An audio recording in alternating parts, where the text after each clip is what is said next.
हैं और विश्वास योग्य परमेश्वर, अद्भुत युक्ति करने वाले परमेश्वर हैं और हम सब आपकी उपस्थिति में हैं। और प्यारे प्रभु, हम जितना भी धन्यवाद दें वो कम होगा। ये 40वां वार्षिक मसीह सम्मेलन है और आपकी उपस्थिति भी हमारे मध्य में है। तुम मेरे निकट आओ और मैं तुम्हारे निकट आऊंगा, और जहाँ 2 या 3 मेरे नाम से इकट्ठे होते हैं उनके बीच में मैं होता हूँ। मैं सोने के साथों ड्यूटियों के बीच में फिरता हूँ। इस वचन के अनुसार से आप हमारे मध्य में हैं, हमें आशीषित करने के लिए, अपने वचन के द्वारा हमसे बातें करने के लिए, और हमें छू करके चंदा करने के लिए, हमें अपनी आत्मा का अभिषेक देने के लिए, हमें छुटकारा देने के लिए और हमारे पापों को क्षमा करने के लिए आपकी उपस्थिति के लिए धन्यवाद करूँ। इस वक्त आप अपने वचन के द्वारा हमसे बातें कीजिए और मैं प्रभु यीशु नासरी के नाम से हम देता हूं अदृश्य ताकतों को बंध जाए जो परमेश्वर के लोगों के विरुद्ध में और उसके वचन के विरुद्ध में कार्य करती है, और उसकी युक्तियां नाश हो जाए। हर स्थिति आत्मा के नियंत्रण में ले लीजिए। और प्रभु, हम जो यहाँ पर उपस्थित हैं चारों ओर दूतों के पहरे में रखिए। आपकी उपस्थिति में हम अपना जीवन देते हैं, ग्रहण कीजिए प्रभु यीशु के नाम, आमीन। प्रभु यीशु मसीह में मैं परमेश्वर पिता का धन्यवाद देता हूँ। ये उसका प्रेम है और ये प्रभु यीशु मसीह का अनुग्रह है कि हम सब यहाँ फिर से एकत्रित हैं। और दुख की भी बात है, बीते समयों में जो सेवक हमारे साथ हुआ करते थे उनमें से कुछ सेवक हमारे मध्य में नहीं है। परमेश्वर उनके परिवार को संभाला हुआ है और परमेश्वर उस परिवार के साथ है। प्रभु उन्हें आशीष दे, उनकी अगुवाई करे, उनकी रक्षा करे। Pentecostal church union of India के सारे पदाधिकारियों को, जो पासवान हैं, उनका मैं हृदय से धन्यवाद करता हूं कि उन्होंने मुझे फिर से स्मरण किया और आमंत्रित किया है। और साथ ही साथ समस्त पासवानों का भी मैं धन्यवाद करना चाहता हूं अपनी ओर से कि वो यहाँ पर उपस्थित हैं, और उन जवान बच्चों का जिन्होंने हमारे स्वागत में गीत गाया, डांस किया, वॉलेंटियर, और आप सबों का हृदय से धन्यवाद। यदि आप नहीं आते तो 40वां वार्षिक मसीह सम्मेलन हम मना नहीं पाते। आप आते हैं इसलिए ये सफल हो जाता है। हालेलुया। और परमेश्वर हम सबों को यहाँ एकत्रित करता है कि हम उसके चरणों में बैठ करके कुछ बातों को सीखें। उस समय को ध्यान में रखते हुए 3 बातें, हालेलुया, जो वर्षों से हम सुनते आए हैं, 3 बातें। बाइबल अध्ययन में मैं 7 बातें आपको बताऊंगा और आज 3 बात बताऊंगा।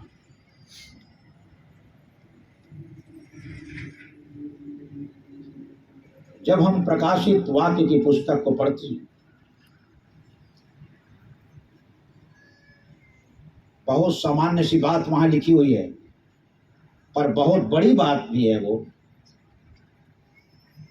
जब हम प्रकाशित वाक्य की पुस्तक उसका 1 अध्याय और उसके 3रे पद को पढ़ते हैं तो वहां लिखा है, क्या ही धन्य है वो जो इस भविष्यवाणी के वचन को पढ़ता है और वे जो सुनते हैं और इसमें लिखी हुई बातों को मानते भी। धन्य है जो इस भविष्यवाणी के वचन को पढ़ता है, इस पुस्तक को पढ़ता है, प्रकाशित वाक्य को पढ़ता है। केवल वही धन्य नहीं है जो प्रकाशित वाक्य की पुस्तक को पढ़ रहा है, पर धन्य है वो जो परमेश्वर के वचन को पढ़ता है। हालेलुया। और वे जो सुनते हैं और इसमें लिखी हुई बातों को मानते हैं। यहाँ जो बातें लिखी है बहुत सामान्य सी है। पढ़ना है और सुनना है और उसमें लिखी हुई बातों को मानना है। बातें तो सामान्य लगती है पर पढ़ना कठिन हो जाता है। कई बार हम दिन भर का काम करके इतना थक जाते हैं और हम परमेश्वर के वचन को पढ़ना भूल जाते हैं। बातें सामान्य सी है पर आज हमको परमेश्वर के वचन को पढ़ने का आदत डालना है। हालेलुया। जब आप पढ़ेंगे तब धीरे धीरे प्रभु के उस वचन को आप समझते भी जाएंगे। आप पढ़ना बंद मत कीजिए। जो नहीं पढ़ रहे हैं वो पढ़ना आरंभ करें प्रभु के वचन को।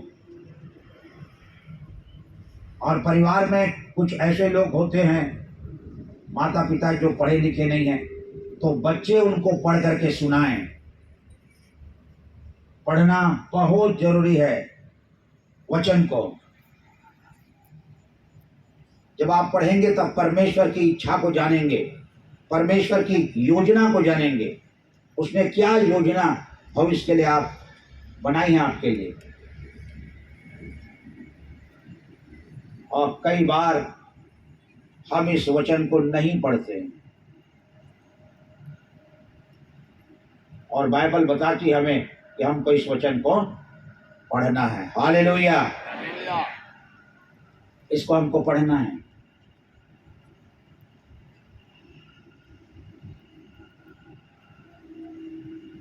जब आप व्यवस्था विवरण की पुस्तक और उसका 17 अध्याय और 14 पद से लेकर 20 पद को पढ़ेंगे, व्यवस्था विवरण और उसका 17 अध्याय और 14 से लेकर 20 पद को, वहां ऐसा लिखा है, परमेश्वर अपनी प्रजा से कहता है कि जब तुम उस देश में पहुंचो जो यहोवा तुमको देगा, वो कनान देश, तो तुम ये कहने लगोगे जब वहां पर पहुंचोगे कि जैसे बहुत सारी जातियों के ऊपर राजा है, हमारे ऊपर भी कोई राजा है। तो परमेश्वर जिसको चुन लेगा वही राजा होगा।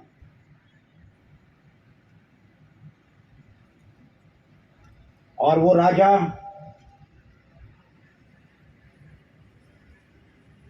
व्यवस्था की पुस्तक से एक कॉपी अपने पास रखे। 18 और 19 पद में ऐसा लिखा हुआ, व्यवस्था की एक पुस्तक अपने पास रखे, उसकी नकल अपने पास रखे और राजा उस वचन को रोज पढ़े, प्रतिदिन पढ़े। और राजाओं के पास बहुत सारी जिम्मेवारी होती है, बहुत सारे काम होते हैं, पर वो परमेश्वर के सामने बहाना नहीं कर सकते कि हमारे पास पढ़ने के लिए समय नहीं मिला, क्योंकि हमारे पास बहुत काम है। देखिए, घर का ही काम इतना ज़्यादा हो जाता है कि हम पढ़ नहीं पाते। तो राजा तो पूरे प्रजा को लेकर के चल रहा है और कई सारे काम उसके पास है, बड़ी जिम्मेवारी उसके कंधे पर है, और वो कहे कि मुझे समय नहीं मिल पाया।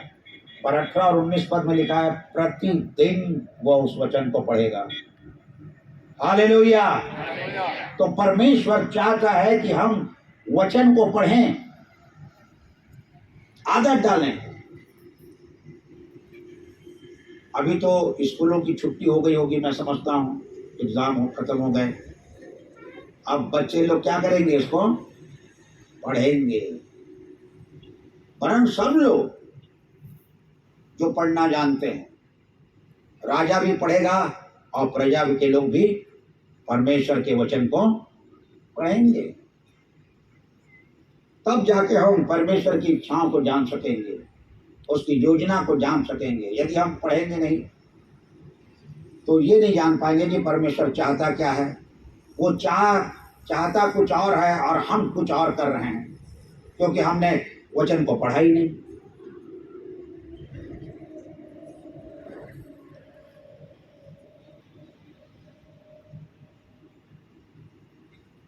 जब आप प्रेरितों के काम में आएंगे और उसके 17 अध्याय को पढ़ेंगे, प्रेरितों के काम उसका 17 अध्याय, तो 10 और 11 पद में ऐसा लिखा है कि पौलुस और सिलास, प्रेरितों के काम उसका 17 अध्याय 10-11 पद, पौलुस और सिलास जब बीरिया नाम के नगर में आए तो वहां उन्होंने प्रभु यीशु मसीह के बारे में उस नगर के लोगों को बताया। 11 पद में लिखा है, इस नगर के लोग, बीरिया नगर के लोग थिस्सलुनीकि नगर के लोगों से बहुत अच्छे थे और वे प्रतिदिन पवित्र शास्त्र में ढूंढते थे कि जो बातें पौलुस यीशु मसीह के बारे में बता रहा है कि वो परमेश्वर का पुत्र है, वो मुक्तिदाता है, वो प्रभु है जो हमारे पापों के लिए मारा गया, गाड़ा गया और तीसरे दिन जी उठा, वो प्रतिदिन पवित्र शास्त्र में ढूंढते थे, वो पढ़ते थे। क्या ये यीशु याकूब का वही तारा है?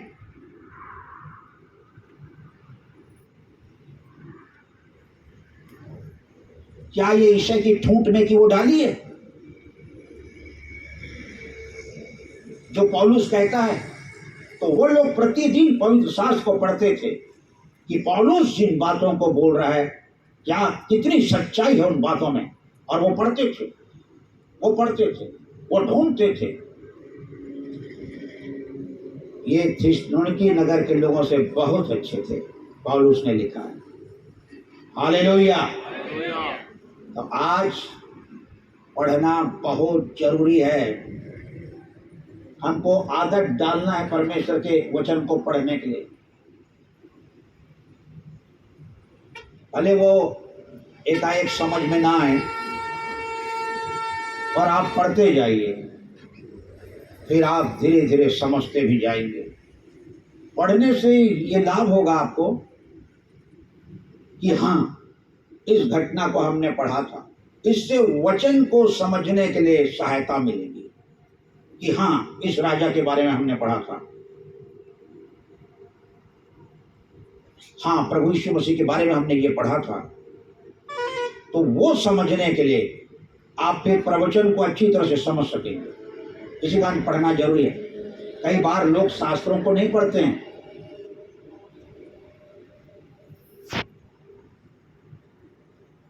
और शास्त्रों में बहुत अच्छी अच्छी बात प्रभु यीशु मसीह के बारे में लिखी हुई है।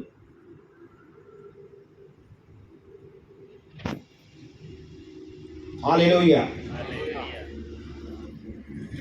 फिर दूसरी बात यहां पर लिखी है, धन्य है वो जो सुनते हैं, धन्य है वे जो सुनते हैं। और कई बार ऐसा होता है कि लोग परमेश्वर के वचन को सुनना नहीं चाहते।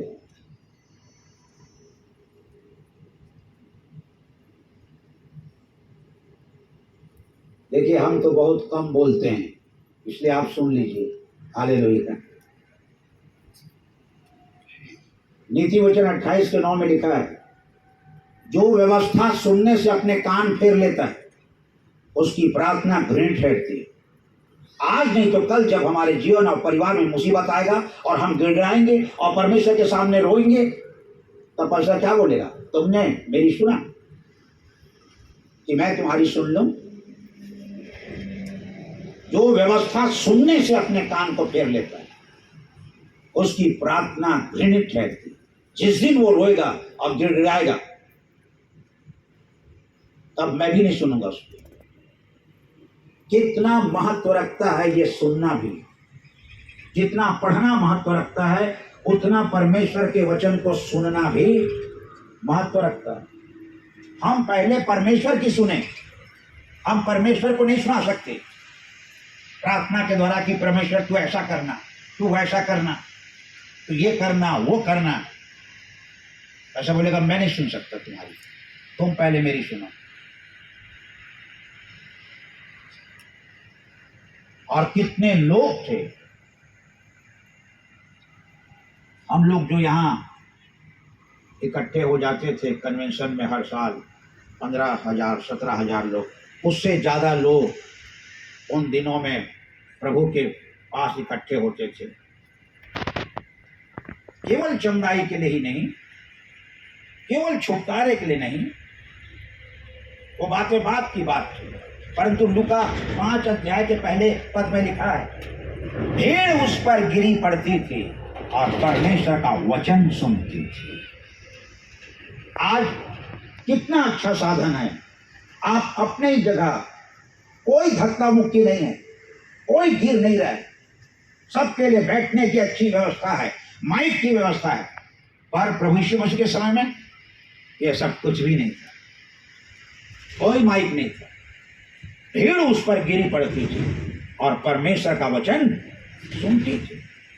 चंगाई के लिए नहीं गिर रही है, छुटकारे के लिए नहीं गिर रही है, वो वचन को सुनने के लिए गिर रही है कि वो क्या कह रहा है।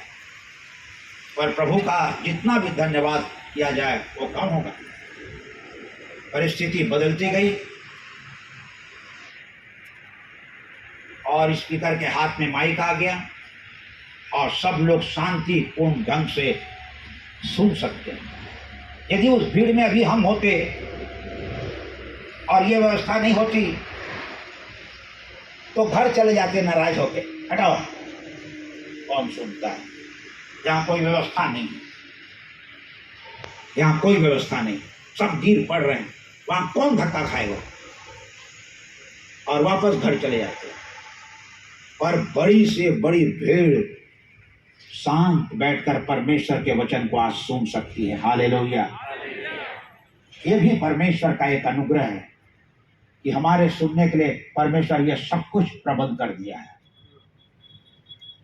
भीड़ गिरी पड़ती थी और परमेश्वर का वचन सुनती थी। पर 25-30 हजार लोगों तक यदि मैं बिना माइक के भी बोलूं तो बहुत कम लोग ही तक आवाज जाएगी, और उधर जो बैठे उन तक तो बिल्कुल आवाज नहीं जाएगी। और सब लोग पास आने की कोशिश करेंगे, सब लोग पास आने की कोशिश करेंगे, तो ये संभव नहीं है। प्रभु का धन्यवाद हो कि हमारे लिए उसने बहुत अच्छी व्यवस्था कर रखी है, दूर से भी हम उसकी आवाज को सुन सकते हैं। हालेलुया। वही बात कर रहा है, वही बात कर रहा है और वही कह रहा है, धन्य है जो पढ़ता है, धन्य है वे जो सुनते हैं। जब आप प्रेरितों के काम और उसका 2 अध्याय और उसके 37 पद को पढ़ते हैं तो वहां लिखा है, तब सुनने वालों के हृदय छिद गए, सुनने वालों के हृदय छिद गए। हमें नहीं मालूम कि भीड़ में कितने लोग सुनते हैं और कितने लोग नहीं सुनते, पर जितने सुनते हैं उनके हृदय में काम होता है। हालेलुया। उनके हृदय छिद गए और वे पतरस और शेष प्रेरितों से पूछने लगे, हे भाइयों, हम लोग क्या करें? उसने कहा, मन फिराओ और तुम में से हर एक प्रभु यीशु मसीह के नाम से बपतिस्मा ले ले, तब तुम पवित्र आत्मा का दान पाओ। और 41 पद में लिखा है, वही सुनने वाले 3,000 लोग अपना जीवन प्रभु यीशु मसीह को दे दिए और जल संस्कार ले लिए। हालेलुया। आज परमेश्वर चाहता है कि हम उसकी आवाज को सुने, आदत डालें, पढ़ने का आदत, सुनने का आदत डालें।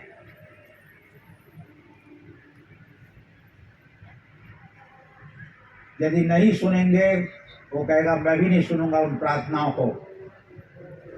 चाहे तुम उपवास के साथ पुकारो, चाहे मन्नत मान लो या प्रार्थना करो, मैं कुछ नहीं सुनना चाहता, क्योंकि तुम मेरी नहीं सुनते। तो देखिए, जब हम वचन को पढ़ते हैं तब ये पाते हैं कि यदि आज हम उसकी नहीं सुने तो भी कह देता है कि मैं भी तुम्हारी। अब यदि हम वचन को नहीं पढ़ेंगे तो कैसे जानेंगे कि वो सुनेगा कि नहीं सुनेगा?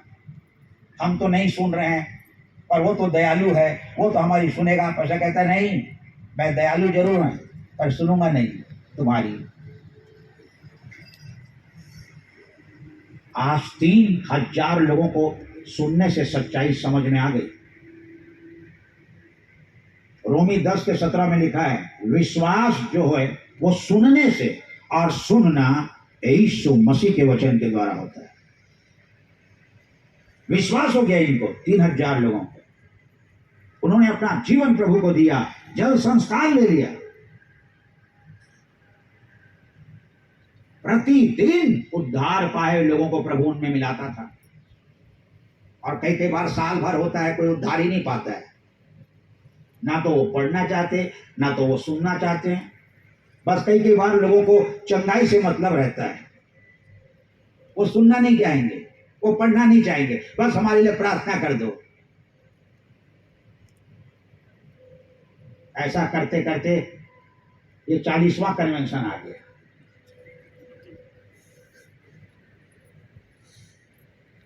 जिनकी उम्र 20 साल की रही होगी, आज वो 60 साल की है। और जिसकी 60 साल की रही होगी तो वो चला गया बिना बपतिस्मा के, निकल लिया।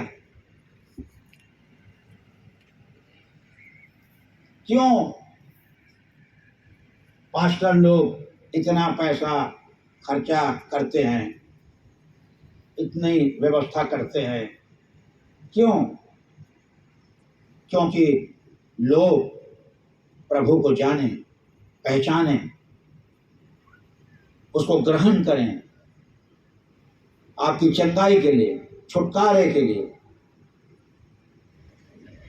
और यदि हम केवल चंगाई या छुटकारा चाहते हैं, शारीरिक पर आत्मिक नहीं।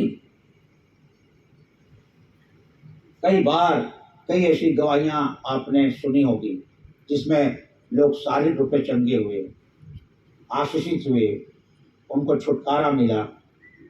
और आत्मिक रूप में क्या वो आत्मिक रूप में भी छुटकारा पा लिए इस कन्वेंशन में? क्या उन्होंने अपना जीवन दे दिया? क्या वो आके कहने लगे कि हम क्या करें, हम क्या करें? सुनने के बाद सच्चाई को उन्होंने ग्रहण कर लिया 3,000 लोगों ने, और किसी की परवाह नहीं की कि कौन बोलेगा, कौन क्या करेगा।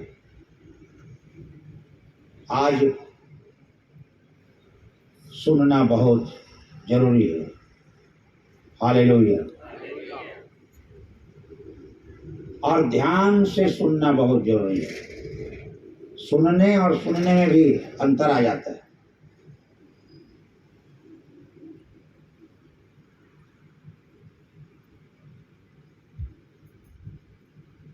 क्यों सुनना इतना महत्व रखता है? क्यों हम सुनने के लिए आदत डालें? यूहन्ना 5 अध्याय को पढ़िए आप, यूहन्ना की सुसमाचार, उसका 5 अध्याय।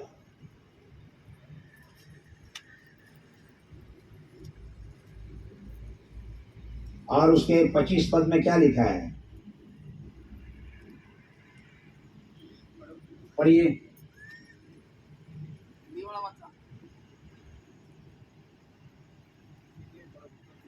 हाँ, इसमें भी 2 भाषा में पढ़ लीजिए। मी तुम्हास खचित खचित सांगतो, असा समय येत आहे किंबहुन आता आला आहे की ज्यात मरलेले लोक देवाच्या पुत्राची वाणी ऐकतील व ते जिवंत होतील। बस, जो सुनेंगे वही मुर्दे जिंदा होंगे। जो नहीं सुनेगा, जो यहाँ नहीं सुना, जीते जी जो नहीं सुना, वो मरने के बाद क्या सुनेगा? जो जीते जी नहीं सुना परमेश्वर की आवाज को, मरने के बाद कैसे सुन सकता है? ना तो वो बोल सकता, ना तो वो सुन सकता। पर जिन्होंने आदत डाल लिया है परमेश्वर के वचन को सुनने का, वो परमेश्वर की आवाज को सुनेंगे, और जो सुनेंगे वो जीवित हो जाएंगे। हालेलुया। और जो नहीं सुनेंगे वहीं कब्र में पड़े रह जाएंगे। धन्य है वे जो पहले पुनरुत्थान के भागी हैं। यही है पहला पुनरुत्थान, धन्य कहा गया हमको। तो कौन मुर्दे सुन रहे हैं, जो सुनेंगे वो जिंदा होंगे। आपने यूहन्ना 11 अध्याय को पढ़ा है, उसमें लाजर के बारे में है, जो मार्था और मरियम का भाई था और उसे मरे 4 दिन हो गए थे। यीशु मसीह के पास जब खबर पहुंचा था तो खबर लाने वालों को प्रभु ने कहा था, ये जो बीमारी है वो मृत्यु की नहीं है, जाके बहनों से बोल देना मृत्यु की नहीं है। जबकि प्रभु अच्छे से जानता था वो आज ही मरेगा, और वो उसी दिन मर गए। और प्रभु वहां की जो मीटिंग रही होगी 1-2 दिन की, उसको और बढ़ा के 3-4 दिन का कर दिया। वो यरूशलेम में रह गया और 4थे दिन वहां पर आया और मार्था मिली और कहने लगी, यदि तू यहां होता तो मेरा भाई नहीं मरता। जहां वो नहीं है वहां मौत है, जहां वो नहीं है वहां अंधकार है।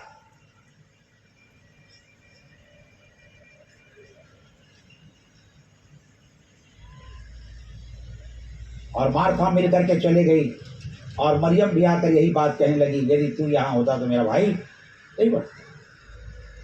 उसने कहा, कहाँ रखा है भाई को? कहा, चल करके देख ले, पर उसमें से दुर्गंध आती होगी। उसे मरे 4 दिन हो गए। तभी यीशु उस जगह पहुंचा और कहा, पत्थर हटा।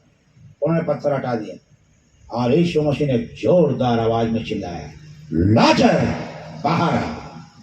और देखिए उस लाश में हलचल सी हो गई और वो उठ खड़ा हुआ और चल करके बाहर आ गया। जो सुनेंगे वो जिंदा हो जाएंगे, और लाजर उनमें से एक था जो सुन करके जिंदा हो गया। हालेलुया। बस परमेश्वर बोला, ये झलक है। जो सुनेंगे वो जिंदा होंगे, जो नहीं सुनेंगे वो वहीं पर पड़े रह जाएंगे। इस कारण ये बातें बहुत महत्व रखती है कि हम परमेश्वर की आवाज को सुने कि वो हमसे क्या कहता है। और उसने बहुत बड़ी बात यहाँ पर कह दी, जो सुनेंगे वही जिंदा होंगे, सब लोग जिंदा नहीं होंगे। तो हमें आदत डालनी होगी सुनने के लिए। हालेलुया।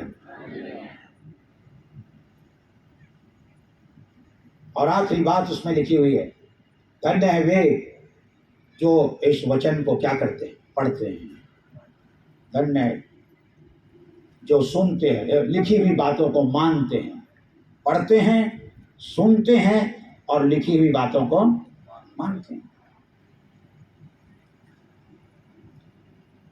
पर कई बार ऐसा होता है कि हमने पढ़ लिया, हमने सुन भी लिया, आपने कहा और हमने सुन लिया, पर लिखी हुई बातों को मानना बहुत कठिन है। लिखी हुई बातों को मानना बहुत कठिन है।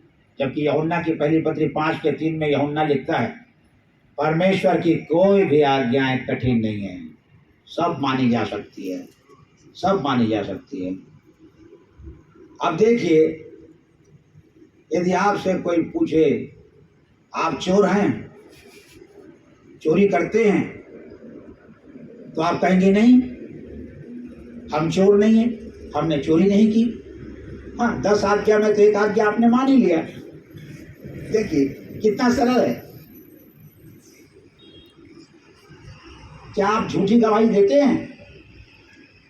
आप कहेंगे नहीं, हमने कभी झूठी गवाही नहीं दी। तो एक आज्ञा तो आपने और भी मान लिया। ये कितना सरल है, और हमको नहीं मालूम और हम सोच रहे हैं कि वो कठिन है। हम तो इसको मान लिए। हम क्या आप अपने माता पिता का आदर करते हैं? हाँ, आदर करते हैं। ये भी आज्ञा आपने पूरा कर लिया। क्या आप प्रभु यीशु मसीह को छोड़ा और किसी को दंडवत कर रहे हैं? नहीं कर रहे हैं। ये भी तो आप पूरा कर लिए।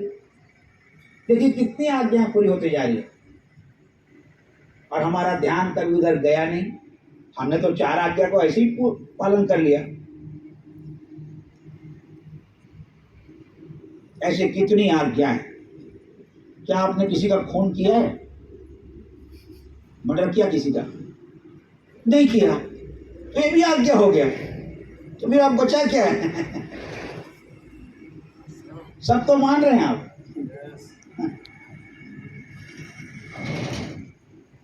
कितना आज्ञा का तो ऐसे ही पालन कर लिया आपने। तो देखिए कितना सरल है। यूहन्ना कहता है उसकी आज्ञाएं कठिन नहीं है, सब सरल है। हालेलुया।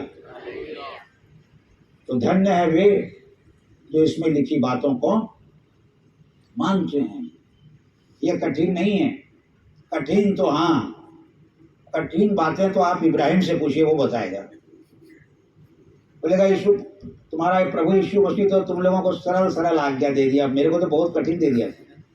एक तो वो मेरे को कितने साल के बाद बेटा दिया, जब मेरी उम्र 100 साल की, जहां मेरी आंखें धुंधला रही थी, मेरे पैर कांप रहे थे, और पत्नी सारा भी बूढ़ी हो गई।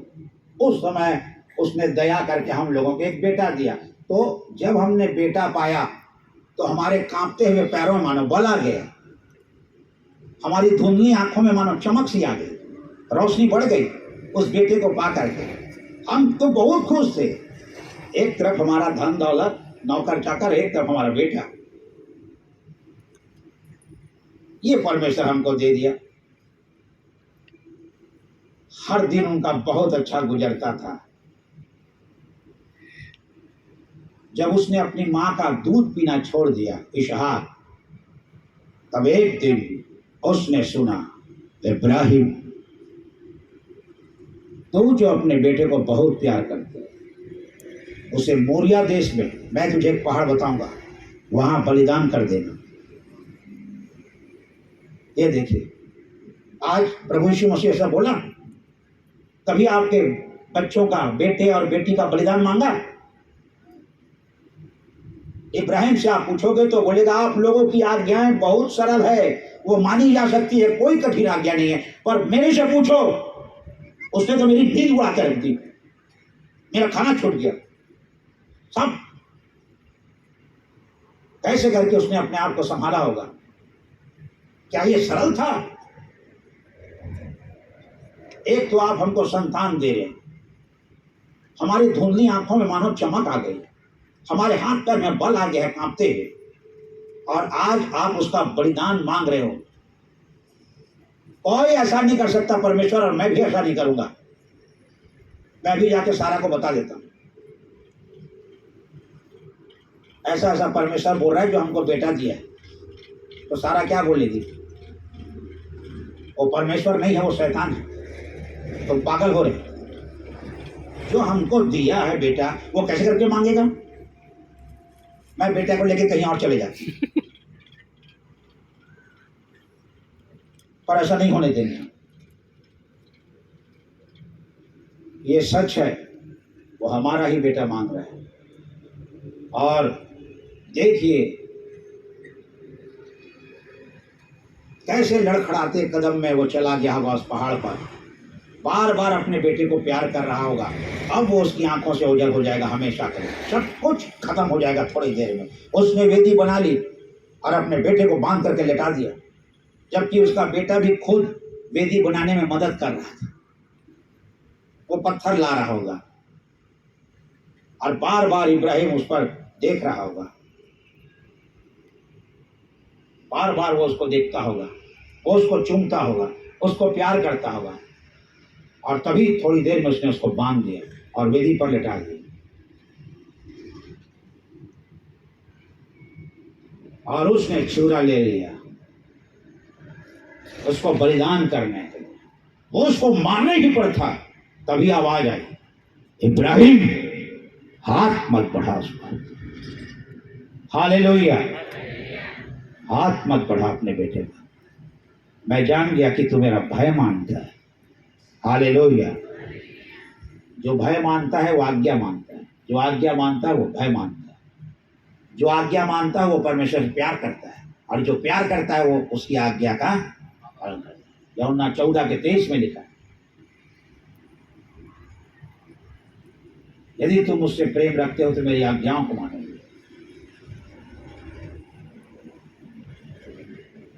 जो आज्ञा मान रहा है वो भय मान रहा है, जो प्यार कर रहा है परमेश्वर से वो आज्ञा मान रहा है, और जो आज्ञा मान रहा है वो परमेश्वर से प्यार कर रहा है। ये आज्ञाएं बहुत कठिन थी, बाकी जो दी गई है इसराइलियों को कि वे विचार मत करना, चोरी मत करना, हत्या मत करना, लालच मत करना, झूठी गवाही मत देना, तो मुझे छोड़ दूसरों को ईश्वर करके ना मानना। यह सब सरल है, इब्राहिम कहेगा ये सब सरल है, पर मेरी आज्ञाएं बहुत कठिन थी। इब्राहिम ये कह सकता था इस आवाज को सुनने के बाद, परमेश्वर मैं 1000 भेड़ बकरियों का बलिदान तेरे सामने कर दूंगा, 10,000 भेड़ बकरियों का बलिदान तेरे सामने कर दूंगा, तू कुछ और मांग ले, बेटे को छोड़कर कुछ और मांग ले, सोना रूपा धन दौलत सब मैं तेरी सेवा के लिए लगा दूंगा, पर बेटे को छोड़ दे, बेटा मत मांग। हम तो इसको पा करके इतना खुश हैं, अब इसको खोना नहीं चाहते, इसको खोना नहीं चाहते, तो कुछ भी मांग ले हम देने के लिए तैयार हैं। हाँ परमेश्वर मैं तो जी लिया, मेरी उम्र तो 100 साल से भी अब ज्यादा हो गई, तो मेरा जीवन मांग लेना, मैं दे देता हूं, पर मेरे बेटे को छोड़ देना। मैं तो जी लिया, मैं तो दुनिया देख लिया, मैं अपना जीवन आपको दूंगा, पर मेरे बच्चे को आप छोड़ दो। मैं एक सच्ची घटना आपको बता रहा हूं। मेरी बेटी जब छोटी थी तो एक दिन वो बहुत बीमार हो गई और मैंने मिसिस से कहा इसको हॉस्पिटल मत ले जाना। मैं डॉक्टर के खिलाफ नहीं, मैं मेडिसिन के खिलाफ नहीं हूं, पर पता नहीं उस दिन मेरे मुंह से ऐसा क्यों निकला और मैं उसी बात पर अड़ा रहा, इसे हॉस्पिटल मत ले जाना। मैं भी एक मीटिंग से तुरंत आ रहा हूं और वो हॉस्पिटल नहीं ले गई और उसका बुखार बढ़ता गया। मेरे जो ससुर जी थे, जब उनको ये पता चला कि मैं हॉस्पिटल ले जाने के लिए मना कर दिया हूं, तो वो भी मेरे ऊपर नाराज होने लग गए। बच्चे को कभी भी कुछ भी हो सकता है। और उसके मस्तक में पट्टी को गीला करके मिसिस ने रखा था और मैं करीब घंटे भर के बाद मीटिंग से रास्ते में आ रहा था और मैंने कहा कि प्रभु मैं अपनी बेटी को भला चंगा देखना चाहता हूँ, मैं अपनी बेटी को भला चंगा देखना चाहता हूँ। मैं ये रास्ते में गाड़ी चलाते चलाते परमेश्वर से बोल रहा था और मैंने परमेश्वर से ये कहा कि प्राण चाहिए तो मैं अपना दे दूंगा, पर मेरी बेटी को छोड़ दे, उसको चंगा कर दे। मैं अपना प्राण देने के लिए तैयार हूं, पर मेरी बेटी को आप चंगा कर देना। प्राण चाहिए तो मैं देता हूं। ये तक मैंने अपने प्रभु को बोल दिया और जब मैं घर में आके देखा उसकी स्थिति बहुत नाजुक थी और मैं अपने चाचा ससुर के साथ चर्च गया। जब उसकी स्थिति को देखा और घुटने पर आकर रो रो कर मैंने प्रार्थना किया कि आप उसे चंगा कर दो। तब एक आवाज आई, मैं तेरी बेटी को चंगा करता हूं, और एक हाथ दिखाई दिया सफेद रंग का बहुत बड़ा। ये बातें हुई चर्च में।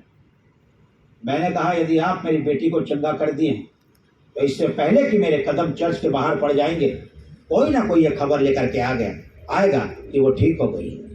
और ऐसा ही एक जवान परिवार से आया और कहा कि उसका बुखार उतर गया। हालेलुया। तो ये सच्ची घटना थी मेरे जीवन की और मैंने यीशु मसीह से कहा था कि मेरी बेटी को आप ठीक कर दो, प्राण मैं दे दूंगा। इब्राहिम भी कह सकता था मेरा प्राण ले लो, मेरी उम्र 100 से ज़्यादा हो गई है, पर मेरे बेटे को छोड़, मेरे बेटे इसहाक को छोड़। बच्चों के खातिर हर माँ बाप अपनी जिंदगी दांव पर लगा देता है। हर बच्चे जो इस आवाज को सुन रहे हैं और समझ लें, आज माँ बाप का दिल बहुत बड़ा होता है, वो अपनी कुर्बानी दे देंगे आपके लिए और ईश्वर से प्रार्थना करेंगे कि वो आपको बख्श दे, आपको चंगा कर दे, आपको छुटकारा दे दे, आपको जिंदगी दे दे, और वो अपनी जिंदगी देने के लिए तैयार रहते हैं। हालेलुया। ये होते हैं बच्चों माँ बाप।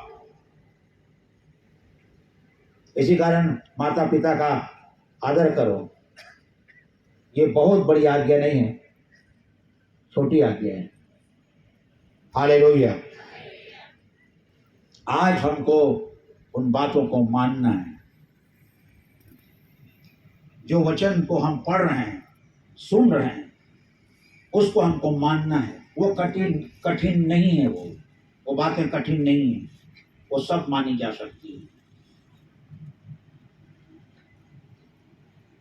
और जैसा मत्ती 7 अध्याय में कई बार आपने पढ़ा होगा, इधर 24 पद से,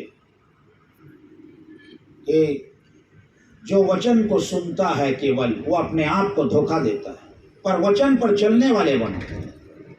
जो वचन को सुनता है और चलता नहीं, वो उस मूर्ख के समान है जिसने अपना घर बालू पर बनाया, रेत पर बनाया। बाढ़ें आई, टकरे लगी और सब कुछ तहस-नहस हो गया। और जो पढ़ रहा है, सुन रहा है और वो मान रहा है, वो बुद्धिमान मनुष्य के समान है जिसने अपना घर चट्टान पर बना दिया, और वो चट्टान यीशु मसीह है। वो चट्टान यीशु मसीह है। हालेलुया। इस कारण हम आदत डालें। परमेश्वर राजा से कहता है, एक नकल अपने पास रखो व्यवस्था की और प्रतिदिन उसको पढ़ो। ये नहीं कि प्रजा पढ़ेगी और राजा पढ़ेगा नहीं, राजा खुद पढ़ेगा, प्रतिदिन पढ़ेगा। बिलिया के लोग प्रतिदिन वचन को पढ़ते थे और सच्चाई को ढूंढने की कोशिश करते, जिस सच्चाई के बारे में पौलुस ने बताया था। यदि आज हम नहीं सुनेंगे तो वो भी हमारी नहीं सुनेगा। और परमेश्वर की कोई आज्ञा कठिन नहीं है, सब मानी जा सकती है। हालेलुया। आइए हम अपने स्थानों पर खड़े हो जाएं। कल बाइबल अध्ययन में मैं आपको 7 बातें बताऊंगा।